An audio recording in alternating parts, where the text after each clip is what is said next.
everybody. So listen, I just want to share something really quickly. You know, when you're enjoying your life wherever you are, wherever whatever your station is in life, skin is oily, and you're just minding your own business, enjoying Jesus, and you come in contact with someone from your past that knew you way before this new saved and sanctified you, and you find yourself a little pleased to see them or hear from them, to know that they're doing well too. Maybe not everybody, but I know I am. Sometimes I just think about people I went to school with that I haven't seen since school, and I do mean like middle school and elementary school. And so because of the popularity of social media, you come in contact with these people, and you know, I would think to myself, with a few of them,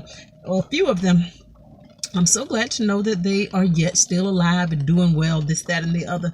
But I had the opportunity to converse with someone from my past. And when I say my past, I do mean it's been like 30 years since I've seen them. I was 16, 17, 46 now. So it's been that long since I saw them. So of course, this new me is nothing like I was when I saw them. However, when we first person, they didn't know that right away.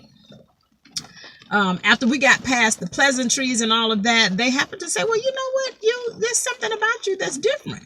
And I just was like, yeah, okay, you know. So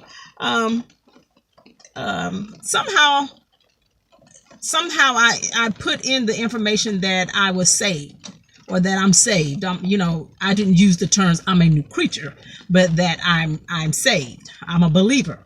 And that wasn't a struggle to say that. That was a struggle for me to tell you, but it wasn't a struggle for me to say that. It's just that I don't go around announcing I'm saved, I'm a Christian, because my lifestyle should testify about where I am. And so because we were over the phone, they couldn't necessarily see me. But again, they said they couldn't see my mannerisms or anything like that. But it was because of my phone mannerisms, for lack of a better word, that they happened to say something about you is different. So I told them that I was saved, you know, and this, that, and the other. And they made the comment, well, if you saved, I know there is a God. And my response was, well, there's God done. So yes, I am saved because there is a God. But anyhow, during the course of the conversation, they wanted to reflect back. They tried to pick up where we were the last time we saw one another. Mind you, I was 16. And so the 16-year-old Latanya is nothing like the 46-year-old Latanya.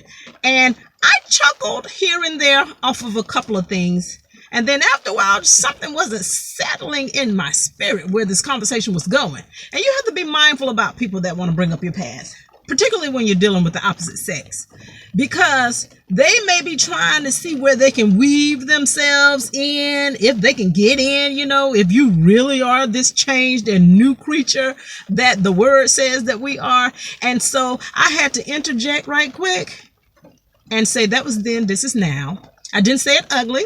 I wasn't hyper religious about it, you know, going off deep in tongues and that type of thing. But I did have to put my little foot down and just let them know, listen, let me fast forward you to 2018, more specifically January the 28th, I believe it is. Let me fast forward you to that because this is where I am right now.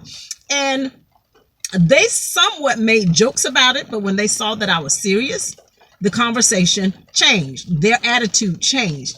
And I said all that or shared that just to say this. A lot of times when we come into contact with people from our past like that, they only know us and identify us by where we were when we last saw them. And that's not really to discredit them, or that's not to their fault, because that's all they know. It is our job to introduce them to the new and improved whomever you are, whatever your name is. That's our job to do that.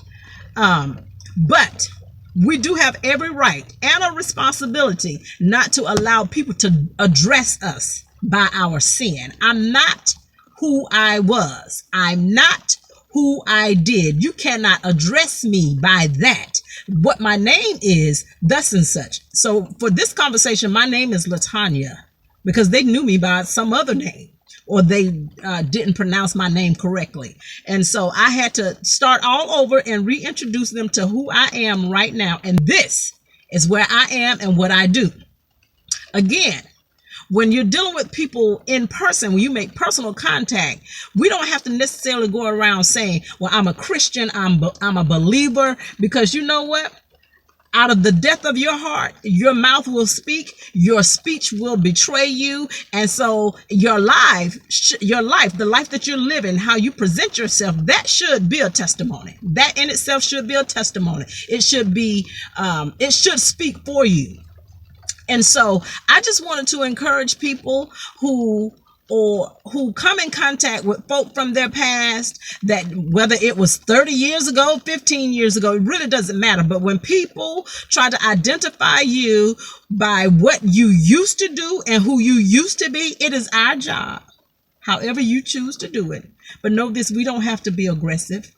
I know for me, it was imperative that I wasn't aggressive, because I was aggressive way back then. And so I could get my message across and do it ladylike, be a lady, and speak fluently, and not do the neck rolling and the finger swinging. Well, they couldn't see that either anyway, because we were over the phone. But it was imperative that that I did not exhibit any of my behaviors from back then. And it wasn't a struggle. Let me tell you, it wasn't a struggle, because I am a new creature in Christ. And so being Christ-like comes easy.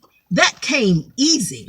But the whole point to this was just to share how people would try to identify you by what you did and who you were back then. Well, listen, I didn't have to worry about trying to take off a mask or portray myself to be somebody else, because this is me. This is who I am. And before that conversation was over, this is what they said to me. I know if God can change you, he can change me. And I need to know this God. That's the whole. Sometimes we wonder why we come in contact with people from our past. And sometimes that's the reason.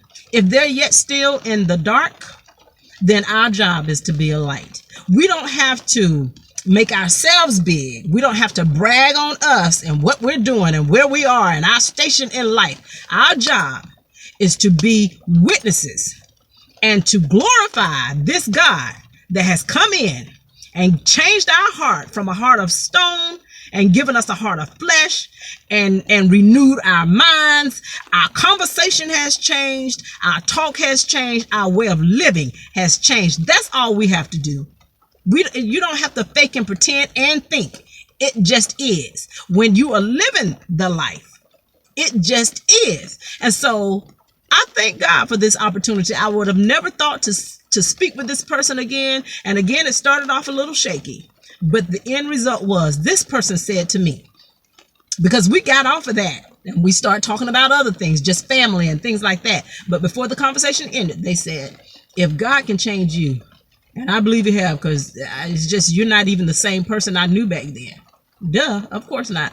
But they said, if God can change you, then I need to know this God. I really want to know him. And so from that point on, they started talking about where they were and how they were tired of their lives being like it had been. And so I just bless God that if someone could identify the Christ in me and then they desire that Christ, I've done my job. I did my job for that encounter. So listen, stand strong. Stand strong in who you are, and don't allow anybody to identify you by who you were, what you used to do, what you used to say, and what you did way back then, because that was then and this is now. Talk to you later.